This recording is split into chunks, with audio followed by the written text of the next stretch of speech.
Kowe ngapa ya terus suaramu kok beda karo adat saben iki ngapa? Masuk angin po? Ya ora. Slamet to Kang Bagong. Lho. Iki adimu kok Kang Bagong. Oh iya. Slamet to Gong. Pangestumu apik, Tru. Kowe Kang Slupan demit ngendi?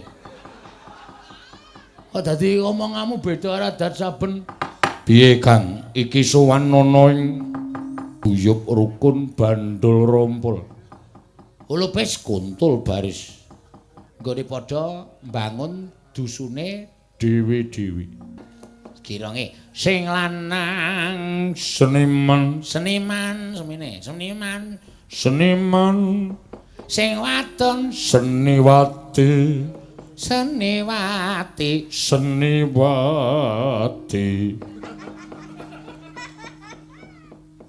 Kok aku kok kaya curiga kowe kaya wong lara ta, Tru? Ora kagar, ya mung mbok menawa suaraku lagi owah. Sak utekku. Ya iso. Sing wadon seniwati, kayane mlumpuk. Kok mumpluk ora? Wis aku tak karo Bagong weh. Ora adong ora.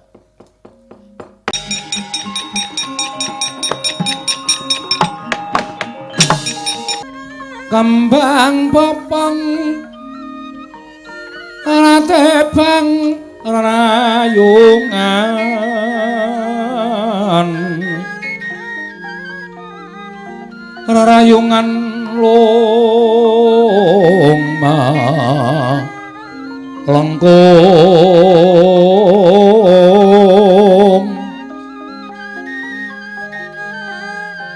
tumalong rumambat wit yan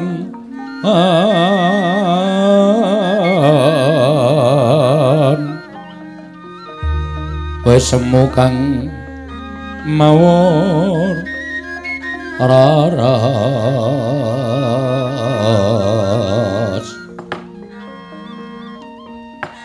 nuwun amit pasang kaliman tabi kilurah nuwun sewu lho Pakne sampun irinten kula menika lancang namung sejatosipun kula menika bingung jejering kula menika bojo jare garwa menika rong pribadi ingkang wis dadi sak badan loro-lorone duwe gegayuhaning urip ingkang bareng ana tetembungan yen ngabot padha dipikul yen enteng padha dicangking ning kok mboten sak gedagan menika to Pakne sampeyan kok kaya wong bingung pendak-pendak ming kepengin sak pejagong rembug kelawan bali wisma wae mesti disingkur pendak tak jejeri mesti terus tindakan sampeyan ki jane kena ngopo Pakne nuwun sewu Bapa menawi ingkang putra pun lengkung menika nandhang kalepatan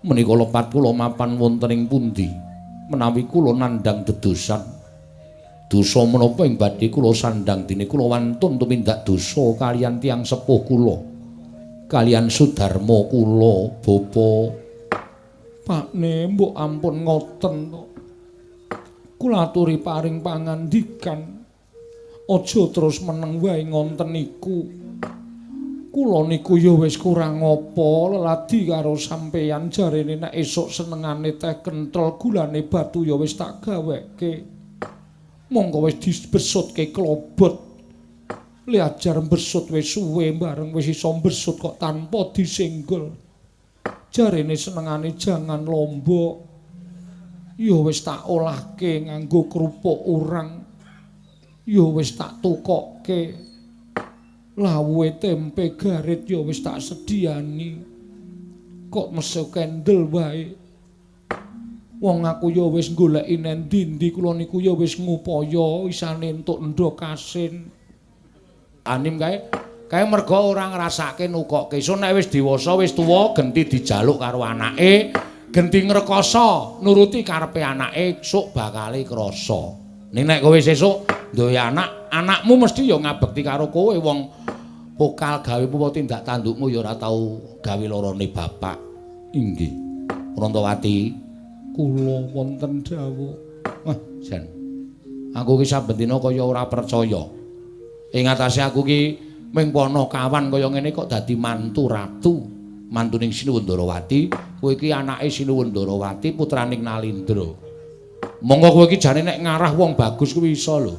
Ning kok mintrima karo Petruk. Ning wadene sing jeneng katresnan kuwi ora gagas perkara umur, ora gagas perkara rupa, merga kuwi uruping jiwa ingkang suci. Kasinggihan mekaten. Namung selaminipun kula mapan wonten ing Karang Tumaritis nderekaken pakne menika. Menika tangga tepalih kathah ingkang sok dolan mriki nek panjenengan sok lunga. Mung nglancari karo kowe. Ora usah digagas. Gathot to? Inggih. Ora usah kok gagas, ya pancen niate ora apik cah kae. Ah, iki ngene ya Prantawati. Kowe tak jarwani, apa to sababe kok aku meneng wae? Atiku ki giduh. Atiku ki bingung. Mergi menapa? Ming bab sepele nek iki aku ngandhake perkara apa to sebabe atiku bingung, mesti ming tok ladaki, tegese ming tok ece. Mboten ki lho ora mboten Pakne kados menapa. Aku ki ngimpi, kok impenku kegawa tekan saiki.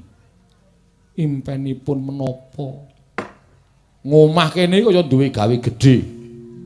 Ngomah kene kaya duwe gawe gedhe, tarup genggeng ngendi-endi papan tangga teparu do teka, do rewang, do masak, wis kaya ngono kae. Aku ki bingung. Lho, lah kok omahku kok ana duwe gawe, mongko bareng tak sawang ana kursi manten loro. Aku kaget, lho sapa sing arep dadekke manten? Selasa kliwon aku ngimpi kaya ngono. Inggih. Jemah kliwon bajure, bajute. Aku ngimpi. Lah kok dumadakan jroning impenku ki sing didandani manten ki Petruk, bojomu. Mongko ujare wong akeh ngandhake ngimpi dadi manten ki bakal cepak patine. Mongko bareng tak sawang mantene wedok ora ana. Lah iki tegese ora kok cepak patine, ning Petruk ki ana sing arep jangka patine Petruk. Saiki jujur wae. Pancen aku curiga karo kowe. Aku cubriya karo kowe. Cubriyanipun menapa? Sakliyane karo aku kowe jane sambung tresna karo sapa? Pakne niku nek ngendika mbok sik apik aja sok nglarani ati. Kabedhah dada kula kapendheta manah kula menika namung tresna kaliyan panjenengan. Yakin? Yakin saestu. Sumpah? Inggih sumpah Ki Lurah. Ora ana wong liya tenan. Mboten wonten. Sing jeneng Prantawati iki kowe. Sing tak timbali kowe wangsulan sing apik karo aku.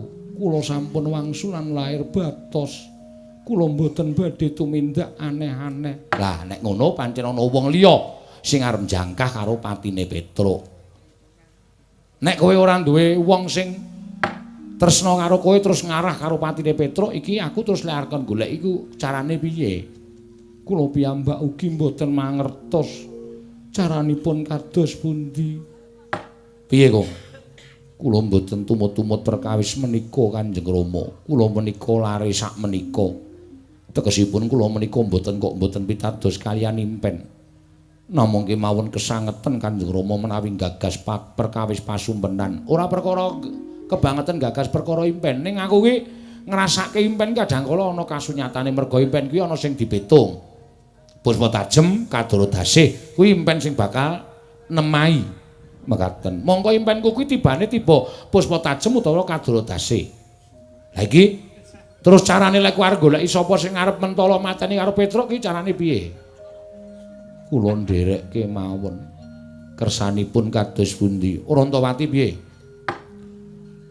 Menawi panjenengan gega dhateng atur kula. Heeh, karemu menawi panjenengan kepareng gega dhateng atur kula sakmenika dipun pancing kemawon. Awalesane tegesipun mboten kok mancing wonten ing toya menika mboten supados tiyang badhe mejahi panjenengan menika rawuh wonten ing wisma menika Ki Lurah Petruk kula aturi etok-etok seda.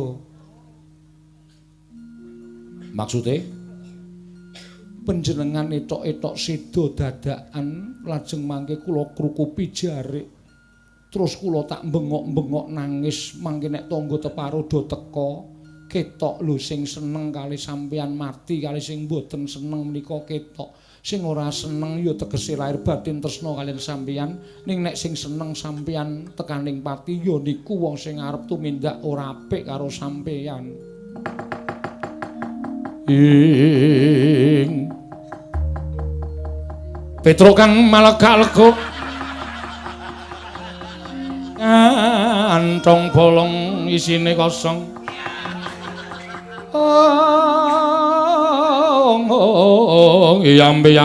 Yambu nawasungke.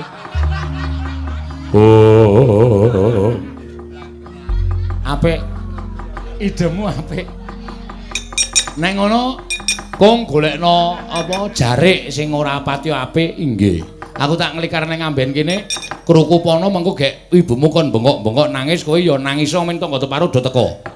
Ya tangga teparo sing melu nangis mergo kelangan Petruk tegese kuwi tresna karo Petruk. Nek tangga teparo sing padha ora nangis sajake mesem guyu mergo Petruk tekaning pati, genah kuwi wong-wong sing argahe patine Petruk. Ngaten kula namung nderek ning kowe ora etok-etoke lembu etok-etok aja nganti ketara lho Rontrati. Inggih. Yen meru lengkung ya nangis kanca-kancamu dundangi kabeh nek bapakmu mati. Mangke menawi mati saestu cangkeme iki mengetok-etok. Oh inggih ngestakaken dawuh. Wong nyatanipun kula ajrih Kanjeng. Wah sawedi, aku tak ngelikan nang kene jupukon lak anu jarike. Engko ngestakaken dawuh Kanjeng Rama.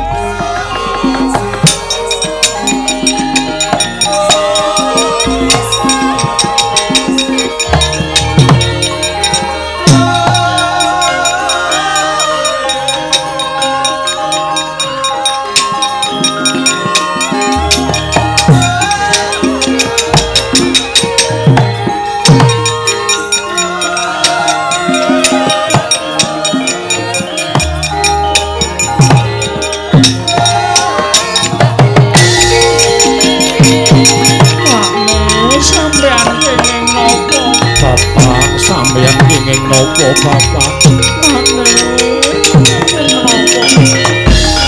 Lengkung bapakmu kena ngapa tenguk-tenguk kok terus gletak. Bareng tak mek-mek awake kok anyep kabeh bapakmu mati Lengkung. Aduh piye. Ibu bapak kenging menapa? Mboten ngertosaken paranipun, nedengipun lenggan terus kados mekaten kawontenanipun. Matobat Pakne, kula mboten saged dipun tilar piyambak lho Pakne.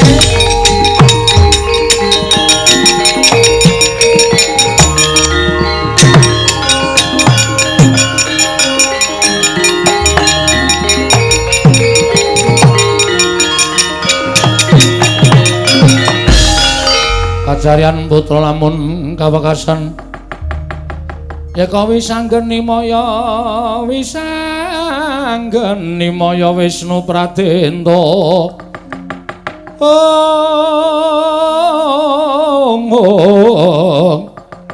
wisanggeni maya Wisnu Pradenta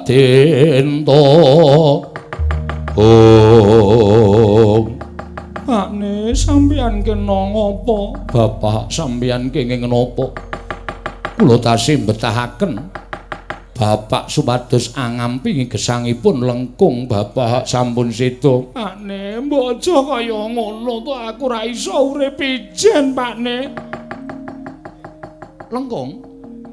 Lengkung Kesuma. Nyuwun pangapunten kados Raden Wisanggeni. Iya. Warantawati. Tobat. Raden kawontenanipun semah kula kados mekaten.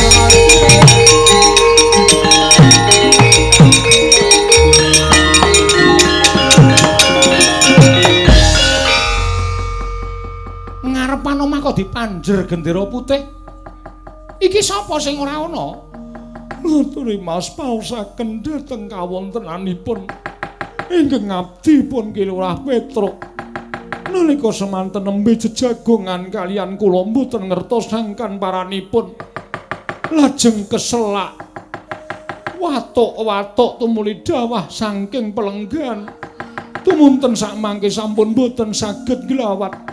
Badanipun kula dumuk anyep sedayanipun Raden. Lho, Petruk mati. Inggih, kowe lah dalah kok lagi kaya ngono.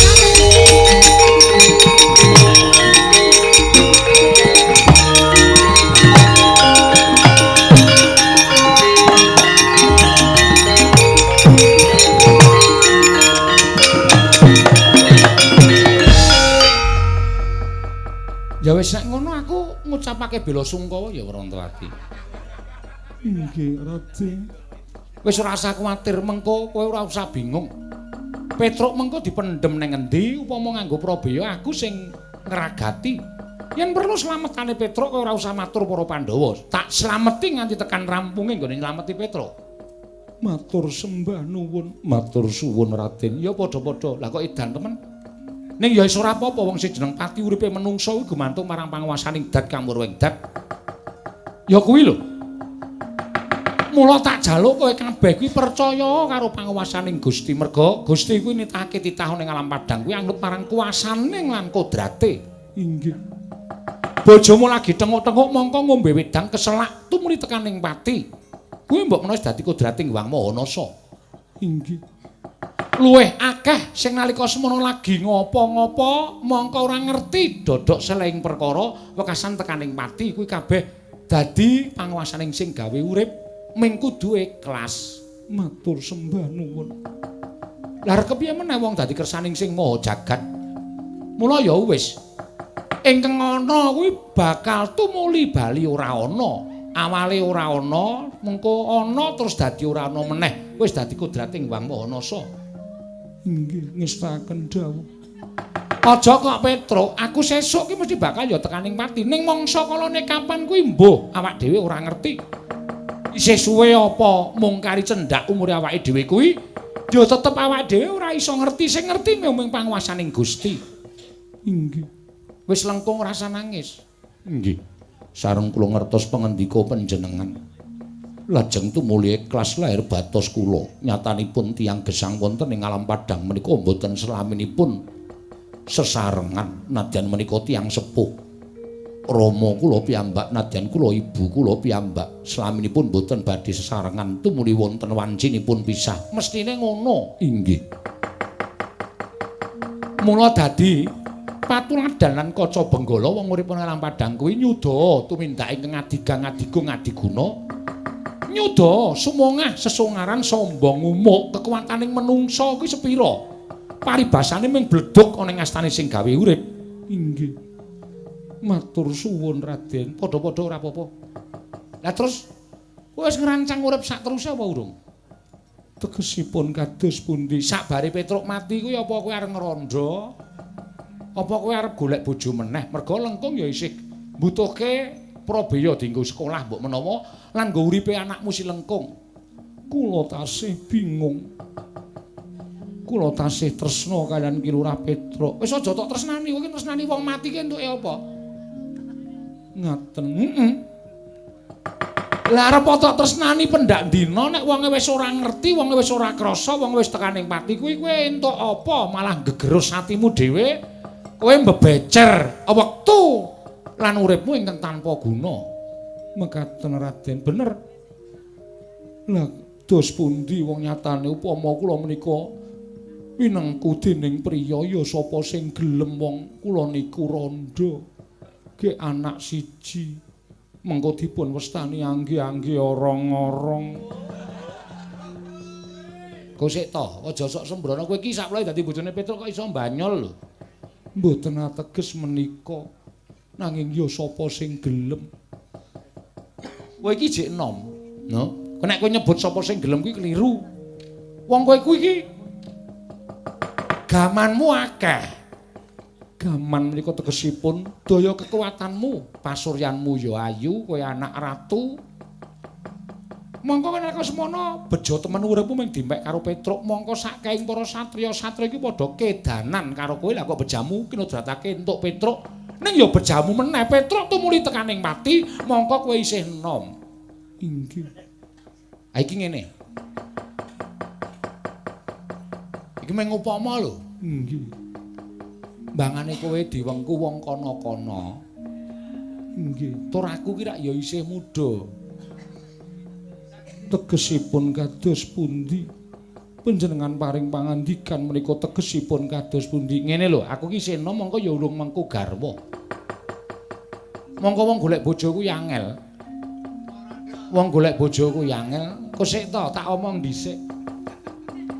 Wong golek bojo kuwi angel, wong golek garwa kuwi angel. Yen kleru nggone milih garwa kuwi bisa nyengsarake uripe wong lanang.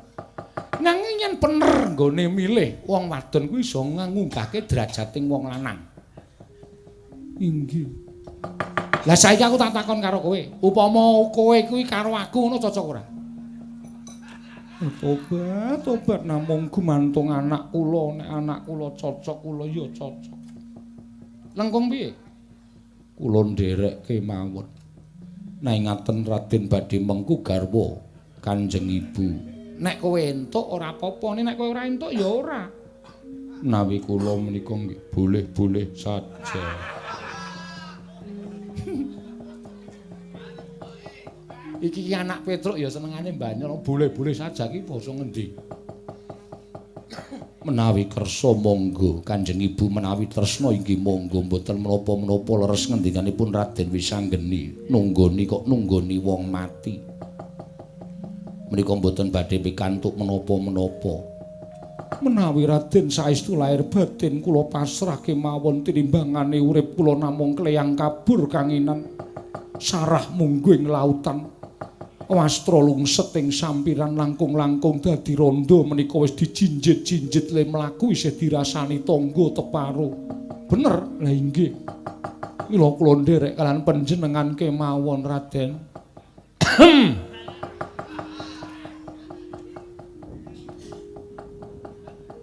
Ngopo langkung? Wonten mayit kok dehem. Sing jenenge wong mati kuwi nyawane urung iso ado-ado saka ragane. Ngono. Wong tuamu mati kuwi nyawane isih ning kiwa tengening ragane kono merga dheweke urung dong yen to tekaning pati. Ngaten. Iya, dadi isih iso dehem, isih iso ngopo-ngopo. Mburi kae, ambruk kan dibenakke ora ming tengok-tengok wae. Nek tenan tak wengku garwa, wis rasa to gagas. Saiki ngene, lengkung ngetutke ibune ning Drepsila Geni, aku tak ngrukti kunarpaning Petruk kantong bolong.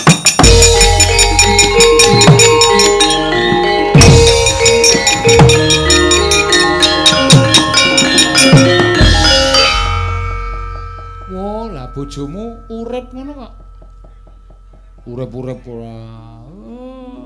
Pira-pira bendara ki nulungi malah arep ngepek mbokne. Kene iki le mati ki ming biasa. Le mati ki ming ecok-ecok lha kok njur arep dipek. Prantawati. Kula wonten dawuh, lha gene tangi. Lengkung ya ngono ora nggondhali mbokne malah nyurung karepe mbokne. Inggih, lha kula menika ya Rama menika ya ming pimpen kok digagas banget-banget.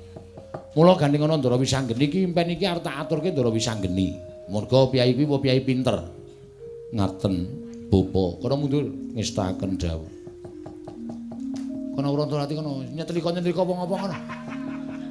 Kula tak teng mriki. Sing kene masuk. Ngestaken dawuh. Dadak oleh barang apa? Serah. Kowe ngapa Tru? Ngopo lho. Gah aku sok nek kaya ngono kuwi.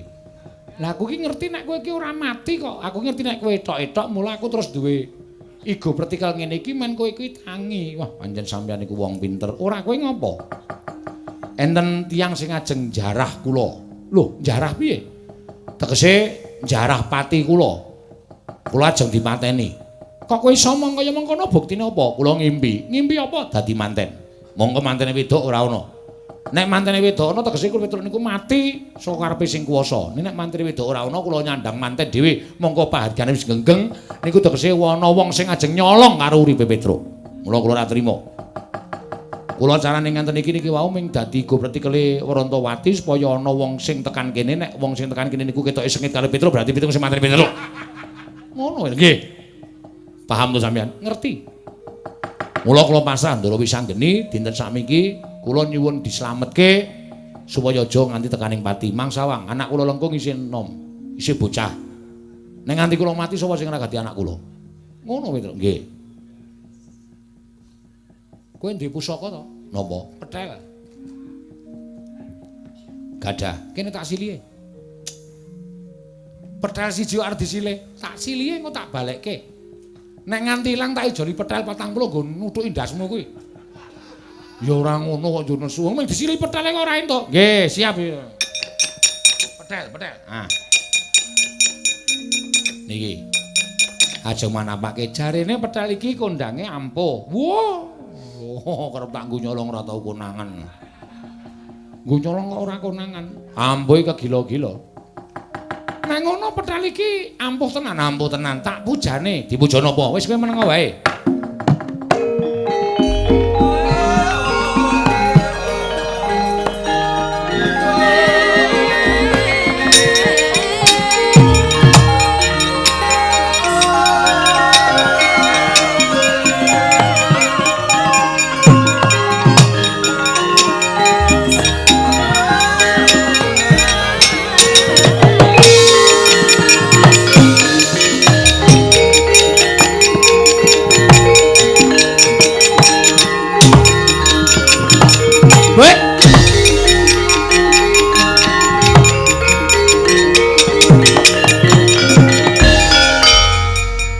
Sampeyan gawe masalah iki. Nek nganti bojoku weruh engko bingung, kleru, wah sampeyan sing kula tempuhke, kok sik to. Arep bentuke padha nek rak sandangane beda to. Lah nggih niku nganggo iket nganggo surjan kok. Ning rupane blek jan ora geseh. Nek ora cara ngene iki kowe mesti bakale mati. Mergo kowe ana sing bakal jangka patimu. Jane sinten to? Kurawa. Lho. Kurawa? Iya. Nek ming Kurawa iki kula wani, Kurawa dipandhegani karo Bapa Jodipati. Bapa Jodipati Raden Werkudara. Iya, Petruk. Wah, lah setan ora. Lah kok iso Ndara Werkudara niku ajeng mateni kula diblithuk karo Begawan Durna. Mula aku nyipta wujude Petruk iki. Nggih. Terus karepmu piye? Kowe lunga. Lunga sing adoh. Oh, nggih. Lunga sing adoh. Aja nganti ngetok, nek ngetok mati kowe. Oh, nggih. Lah terus iki ben dipateni Kurawa. Oh, nggih. Iki nek dipateni Kurawa ora apa-apa iki mung saka petel. Lah nggih. Oh, wah jan pinter sampean. Dadi kula lunga sing adoh. Iya. Niki benteng riki men dipateni Kurawa, men digawa Ndara Werkudara. Iya, Petruk. Oh, nggih. Niki nek nyuwara ya padha kula. Padha plek ora bakal ana bedane. Truk. Apa? Lah. Oh ya iso padha lho. Ndrone wonten tipe tip dengkulmu mlocot kuwi. Ora ana kuwi ya kuwi gaweanku kok. Wah, ya anu cirine siji, dhek ra jenggot. Ya mongko tak thukulke sedhela kowe gampang. Ora sampeyan ana bedane. Ning niki tesih wonten siji perkara. Lho, sijine perkara piye? Nek kula lunga sing gara-gara sapa? Niki digawa Kurawa, kula lunga. Terus mengko nek Garing Bagong goleki piye ayo. Sampeyan kudu iso gawe Petruk siji meneh. Petruk siji meneh. Heeh. Anu iya, anu nggih.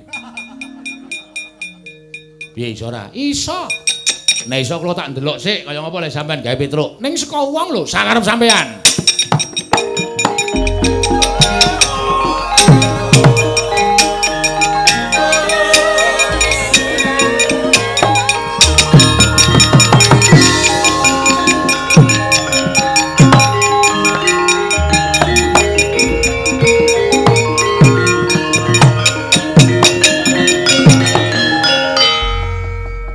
Kaget tak undang, Kang. Heeh. Lagi ngaso ning Randu Gumbala kaya ana Aji Pameling sing ngundang karo aku. Aku sing ngundang. Adikku lanang cah bagus iya. Ngopo? Kang, ngopo? Kowe tresna karo Petruk ora? Petruk ki abdiku. Aku wis bola-bali ngewangi karo Petruk, nek Petruk keson Jombaya aku mesti totoh pati ngewangi karo Petruk. Ning iki kowe arep kelangan karo Petruk, mergane Petruk arep dipateni karo Kurawa. Sing dipandhegani karo satriya jenenge Werkudara. Cangkeme. Iki bapakku kok. Lah iya aku pengen ngomongke kok. Kowe nek ngenyek iki ketoke nyerempet ning jil. Ora usah nganggo satriya Jodipati, bapakku ngono wae. Bapakmu diblithuk mbahmu. Sapa? Begawan Durna. Mula terus mentolo arep mateni karo Petruk. Lah iki Petruk tak slametke, Petruk sing tenan iki. Heeh. Tak kon minggat sing ado. Lah terus sing arep digawa bapak Jodipati, mburimu kuwi. Wah, gaweamu apa? Iya. Saka apa iki? Saka petel. Lho kok pinter kowe. Mbok tulung dingklekku omah kae digawe wong. Gawe macan no piye meng letak kowe iki. Ora atos-atos ni ora. Lah terus apa wigatine kok kowe nekake aku? Iki mau Petruk omong karo aku. Heeh. Nek Petruk sing tenan lunga, Petruk sing gawa Werkudara Petruk mburimu, lah sing gara-gara ora ana. Maksud lu kowe tak dandani Petruk, kowe engko gara-gara gareng karo Bagong ya. Nih. Ngene wae, yo gelut yo. Lho. Kok gelut piye? Lah kowe iki senengane aku ki ora iso nembang, ora iso tetembangan, ora iso lucu kok. Kon dadi Petruk iku nek nganti ketara malah geger. Ora. Wis to manut karo aku kowe engko ora sah nembang, ora sah. Kowe engko ora sah bawa lunging gadung barang kae ora sah. Ya. Pokoke meneng, kowe nek dijak omong garing ya wangsulan, nek ora dijak omong garing ora sah omong. Engko nek garing curiga karo aku, cubriya curiga. Heeh, cubriya karo aku. Wis pokoke kowe ora sah omong. Oh iya. Manut aku wah jan setan tenan. Ya ditenono suwe tak kon dadi gareng. Men tak toklek sikile siji. Tak toklek wis meneng wae ya. Ngampet ambekan. Wis aku engko bakal muja karo kowe. Nek kowe tak puja kowe bisa dadi Petruk. Ki arep tiru-tiru Bagong kowe ya. Ajar ora. Wis tak pujane Kakang. Yo.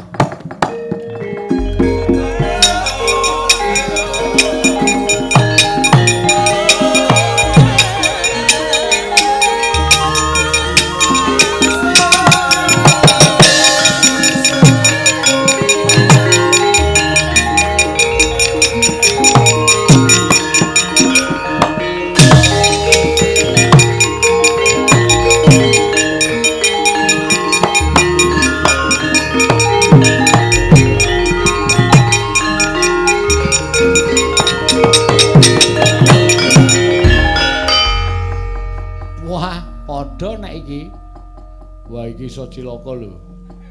Aku dadi sampean kok pinter gawe sapa-sapa iki kok wah nyemelangi napa ngono. Buka teng pasar, buka sulapan kali kula. Dite malah akeh. Oh iya werna-werna to Petruk, ora san dadak sing werna-werna, butuhe kowe kelakon penjangkamu. Nggih. Kakang Antasena, nggih. Kowe wis dadi Petruk. Iya. Engko kowe neng Ngara Ramba. Oh iya. Ngenteni gareng karo Bagong gara-gara ning kono. Oh iya. Ngono ya, Kang? Iya. Coba nek kula dadi gareng. Piye, Truk, kabare, Truk? Sampeyan wong sulan nuwun. Ya apik-apik wae, Reng. Rada kaku iki. Ning wis ora apa-apa pun pemper. Iya. Ayo padha nembang Sitom Parisana. Napa? Sintom Parisana. Sinom Parijata kok Sintom Parisana. Lah ya jeneng ora apal kok ya Reng. Nggih, mboten dados napa wis ben. Pun nggih den kula tak lunga. Petruk kowe mangkat sing ado. Kakang Antasena kowe mangkat kono gara-gara. Iya wisang Ndara Wisanggeni ngestokke dawuh.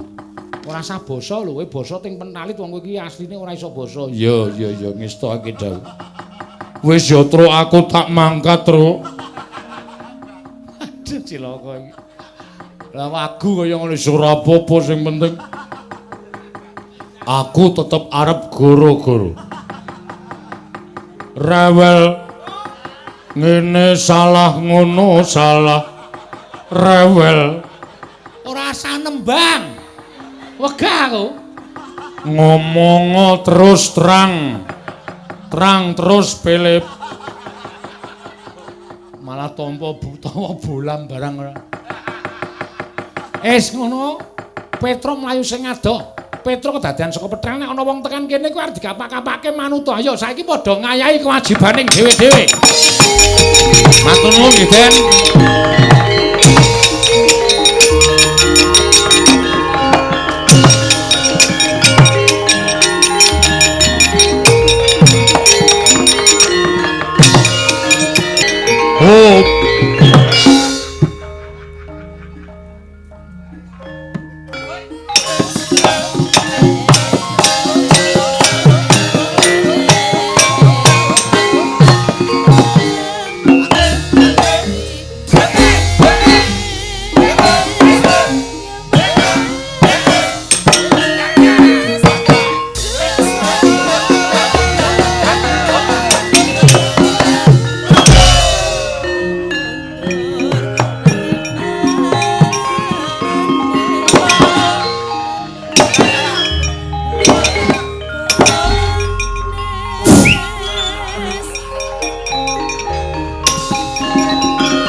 pancen edan.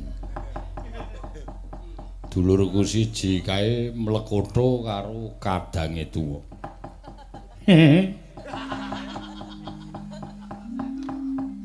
Piye lek ku arep miwiti monggo ya wis tak anggep sagu. Lah. Matur sembah nuwun kagem warga Ploso Dadapayu semanu dalu menika ingkang sampun kepareng nimbali dhateng Petruk sak rombongan.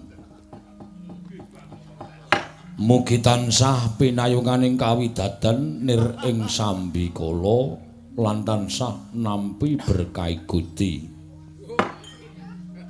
Matur suwun, matur suwun.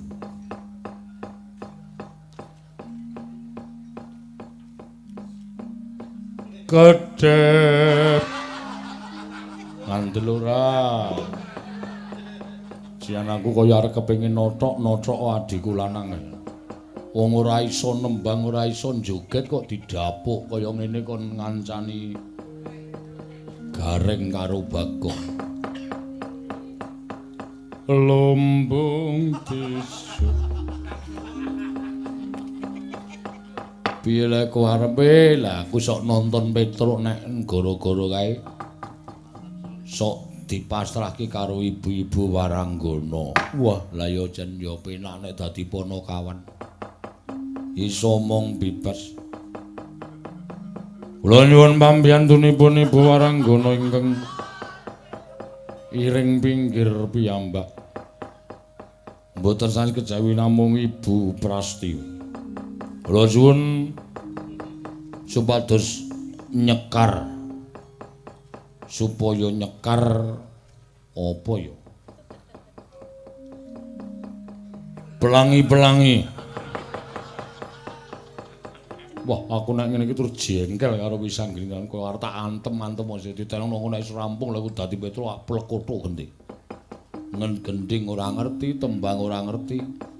Ning aku sok nonton Petro. Ya sura ure niku mawon. Bu Prasti monggo tak ngundang Kang Gareng.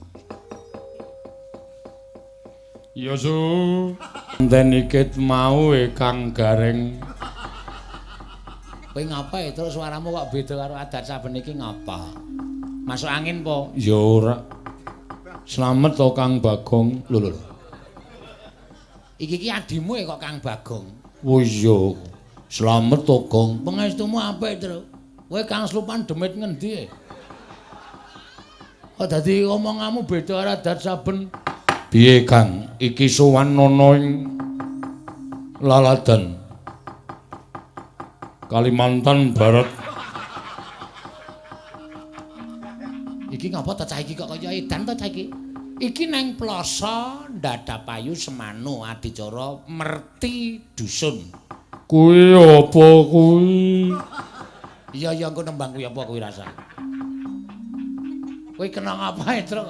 Engko gak aku semelang kowe iki nguyuhi bok apa nguyuhi wit gedhe. Engko Kang Slupan. Presake saya. Kok nek rada masuk angin kok kaya suaramu ki klokor-klokor. Ora Kang Bagong. Kang meneh. Aku ki adhimu. Oh iya nding lali silsilahe lali aku. Mbarepe iki aku, nomor 2 kowe, anake Semar, nomor 3 ki Bagong. Ki ragil dhewe, kowe nek nyeluk Bagong ki Dik. Oh, Dik. Iya, Dik. Heeh, ora Kang, ndakku ora walik. Awak dhewe minangka dadi sing diaturi utawa sing ditimbali sowan mrene ming melu ndedonga. Bismillah. Kocike. Kanjeng arep bismillah. Ndedonga ngersane Gusti, mugi-mugi dusun Ploso Dadapayu kene tansah pinaringana ing katentreman. Tansah winantuing guyub rukun bandul rompul. Ulupis kuntul baris. Nggone padha mbangun dusune dewi-dewi. Ya dusun Ploso Dadapayu. Kecamatan Umbulharjo. Kecamatan Semanu. Oh iya Senamu. Semanu. Senamu ora. Semanu Kang Garing aja nesu-nesu Kang. Ora kowe iki jane kena apa? Bar padu karo bojone. Ora. Lah ngapa? Awake ra penak. Penak. Lah ngapa? Gregesi. Ora. Lah kok suaramu gedhe banget ngono kuwi apa? Ku nek nembang ya rekoso to engko. Ora aku arep nembang Kang. Aku sengit ro gamelan. Lho.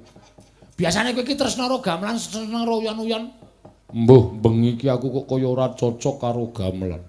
Mula engko sing nembang Kang Garing karo Kang Bagong. Kang meneh. Ono Dik Bagong. Heeh. Jan selip iki. Wah, aku kok malah wedi ya. Suarane kok gedhe banget nek kenggonan gendruwo reng. Ya ora kaya Petro kaya. Ya Truk ya. Ora. Ora to. Andane ngayal ya ora. Muga-muga sing ditantur iso Tukul Arwana. Tukul tok kok tukul Arwana ora. Ngrembaka Woh-wohane, ngrembuyung gegodhongane. saengga iso panen luwih saka tinimbang taun sing Ngarep kepungkur. Ya, iya Kang Garing. iki ayo ngaturke panglipur karo para lenggah. Ya ayo Kang Garing arep nglipur apa? Arep buka apa Kang Garing? Atur panglipur tembangan sing kepenak, guyon maton sembrono parikena sembur-sembur adas sing ora dadi waras sing ruwet dadi tuntas. Iya. Sing nembang kowe karo Mas Bagong, Mas meneh, Dik Bagong. Dik Bagong. Oh, kowe ora nembang apa, Truk? Aku lagi ra seneng krungu swara gamelan Dik Bagong. Wah, ngapa sebabe kowe ora pecinta kesenian to? Aku lagi ra cinta. Lagi wegah. Ya, nek ngono aku tak nembang sik ya, Truk. Monggo, monggo. Monggo Kang Garing. Milih Waranggana. Ah iya, wong tuwa iki nek Waranggana nek ora milih ndak ora jos. Iya, Waranggana. Kok wis dikemul iki arep dikirim apa ya Kang Garing? Arep dikirim nendi ora? Kaya bingkisan. Pen Waranggana do kemulan kabeh. Karang ki adem ya minta ampun kaya Truk, raiku ya wis kandel-kandel. Sing maune pilekku wis mari iki dadi tukul meneh umbele. Seratke, Truk. Tak tunyo kepalamu. Ndasmu biasane ndasmu kok kepala. Nek kepala ki sama kepala. Iya Kang Garing. Nembang apa kang aku tak ngrungokke. Sing tembang-tembang modern kae wae. Ingin ku teriak. Wis ta Truk kowe iki ngapa ta rasa nembang? Anteng kok tak tembangke. Yo minta maaf Kang Garing. Nyuwun pambiyantune Ibu Wahyu ya, Gong. Apik rasa jak omong Petruk ndak mulai mumet. Bu Wahyu arep nyekar apa? Iki mau ana sing nyuwun saka njero nalika ning transit mau. Nalika nendi Kang Garing? Transit. Oh. Nyuwun sinom parijata. Wala diaturake apik tenan sinom parijata kuwi Kang Garing. Slendro apa lepok? Pelok kok lepok. Pelok. Nah.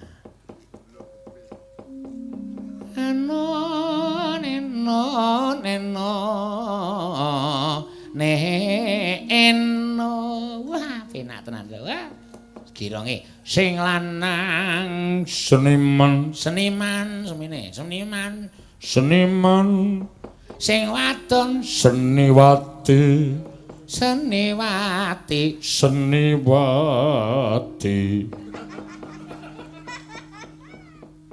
Kok aku kok kaya curiga kowe iki kaya wong lara ta, Truk? ora Kang Garing ya mung mbok menawa suaraku lagi owah sak utekku Ya iso. Sing wadon Seniwati kayane mlumpuk kok mumpluk ora. Wis aku tak karo Bagong weh. Ora adong ora. Mangga diaturake. monggo Bu Wahyu dipun aturaken inggih menika sintom parisana. Sintom ora, sinom ya sintom.